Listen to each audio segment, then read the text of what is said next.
Welcome to On Par with Maury Povich. Okay, everybody, we're off the tee with Maury. And guess what? You can watch it on Par. This is part of the show. This is very different for us. We're going to have a lot of fun with some of the biggest items going on these days. Apparently, a lot of you watch Love Island, which is great. What the hell is going on in Love Island? I mean, I understand we first got the couple booted off the show this week, Apparently, Taylor and Clark, they were sent packing. The question is, what's really going on Love Island? I mean, there's so much stuff that, is this really going on or is this just a reality bit? There's a way to find out the truth. You know what that is? I could bring out the lie detector test. We could put it on every single member of Love Island and see what the real story is, okay? Find out whether they're lying or not. I guess people are still talking about Diddy and what's going to happen to Diddy. He obviously walked on the most serious charges, which could have sent him to prison for life. And now he still has the prostitution convictions. And who knows? It just might be that since he's been in jail since last September, he could walk if the judge says, well, that's time served, you can leave. I really was amazed that I thought he would get out on bail. Why wouldn't you put an ankle bracelet on him, surrender his passport? It's amazing how it all changed towards the verdict in terms of people. I've covered a lot of trials in my life.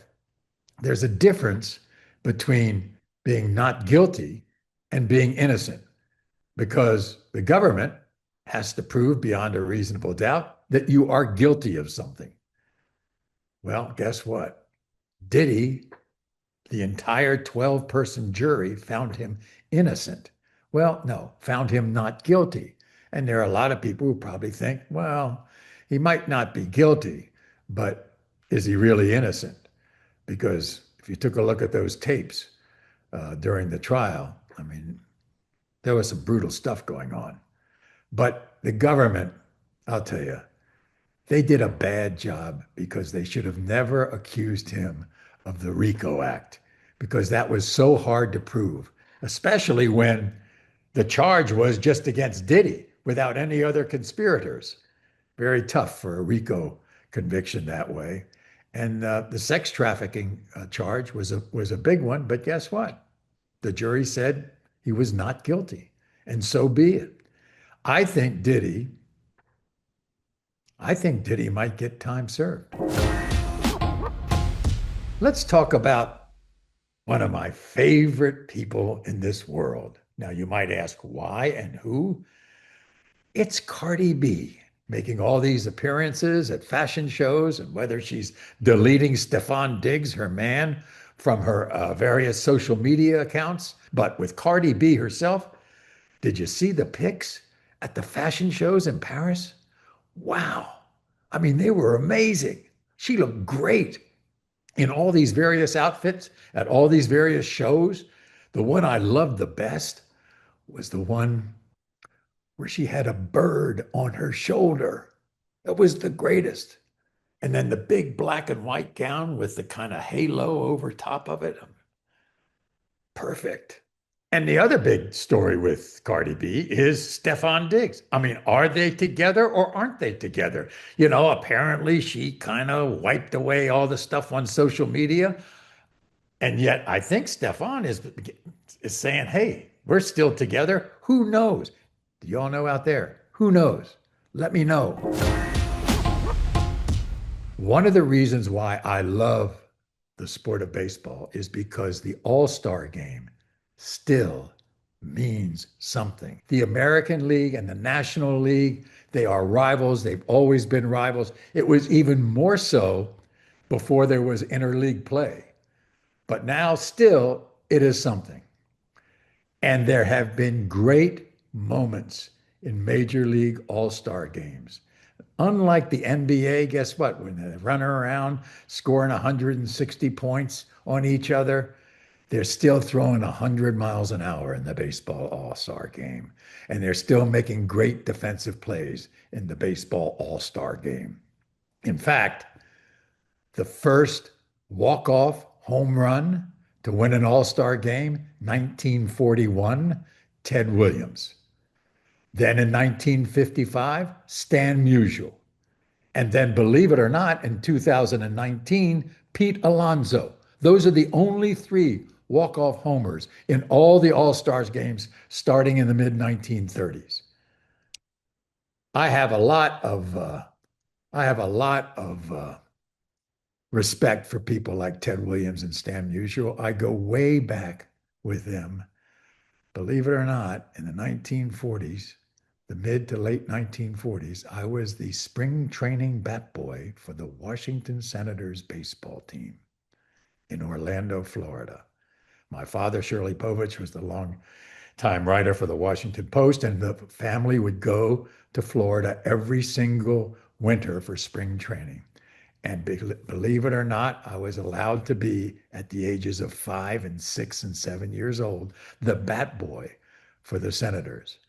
And I met people like Ted Williams and Stan Musial because they were in spring training in Florida.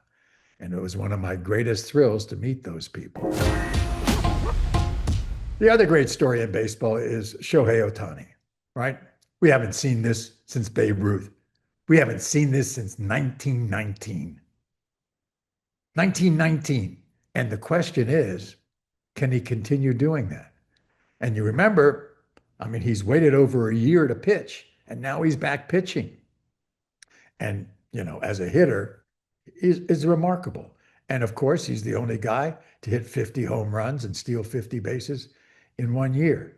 Now, if you take a look, somebody the other day said, okay, in 5 or 6 years that Otani has been around, has he done enough, if he quit right now, to be in the Hall of Fame? This guy looked up the stats. No, he hasn't done enough, believe it or not.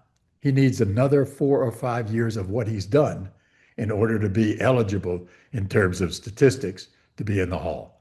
But he is something, and he's something to watch. Now, the other great event this week is at a place called Royal Portrush in Northern Ireland. And that's where they're having the Open Championship. You're going to see Scotty Scheffler and Rory McIlroy, all the great golfers. I played in the British Senior Amateur Championship at Royal Portrush in 2001. I know how difficult that course is. Royal Portrush is in my memory for a different reason, believe it or not. Guess what is nearby Royal Portrush? The Bushmills Irish Whiskey Distillery. You haven't lived until you go into an Irish whiskey distillery, because by the time you come out, you've been overserved. It was wild. Anytime you get a chance to go to any kind of whiskey distillery to see how they make it, see in the barrels, see what it's like, it's a joy, especially if you like to drink, which I do. LeBron is 40-some years old, so he is no longer the face of the NBA. And the big question is, there's no Magic, there's no Bird, there's no Michael, there's no LeBron. Who's going to be the next face of the NBA? Is it Shai Alexander? Shai Gilgeous Alexander? Is it going to be Tyrese Halliburton? Is it going to be Anthony Edwards? Who knows? But guess what? They're not there yet. The NBA needs a face. Guess what does have a face? The WNBA. They've got a face, and you know who it is. And it's remarkable, the turnaround in the WNBA ever since Caitlin Clark came upon the scene. And, there's a lot of controversy about Caitlin Clark and, why didn't anybody pay attention to the WNBA before? Because there were great stars before Caitlin Clark.